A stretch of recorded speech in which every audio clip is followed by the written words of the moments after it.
So this is a video on trying to find zeros of functions. So suppose we have a function. What is the zero of a function? So really, like if you have some kind of a weird function, right? Okay, the zeros are the places where it actually cuts the x-axis. Okay, so how do you find the places? Well, it's kind of like the x-intercepts of the function, right? So how do you find your x-intercepts? You just take the y value or the function and set it equal to 0. So that's what you do. So three functions here. Let's start with 1. So what you do is you take the function with y value and you set it equal to 0 and you solve for x. Then you can factor this very easily, x minus 3, x plus 2, and you set it equal to 0, and then you get x equals 3 or x equals minus 2. Those are the zeros. Number 2, so we take this function x squared minus the 336 and we set it equal to 0. So it's a radical function. So what happens is there's no big deal here because you can square both sides. So when you square this side, you get x squared minus 36.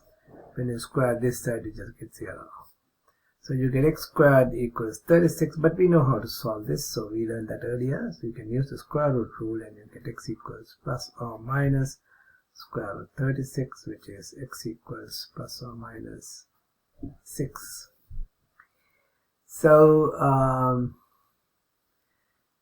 if you look at the third one, right, which is we have 2x minus 10 over x plus 3, and if you set it equal to 0, right, what you do is you multiply both the numerator and the denominator by the LCD, which is x plus 3.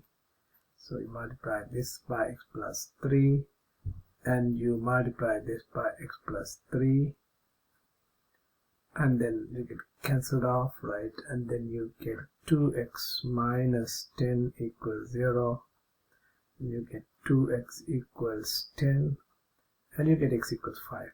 It's very good. We are doing that. Now okay, so we have okay, so those are the three. So here we have 2 zeros, here we have x equals plus or minus 6, and here we have 1 0. So all you need to do is you can take the function and set it equal to 0. So we learn how to solve equations and find solutions earlier, so we are going to utilize that knowledge to get the answer. That's it for this video. Thank you for watching.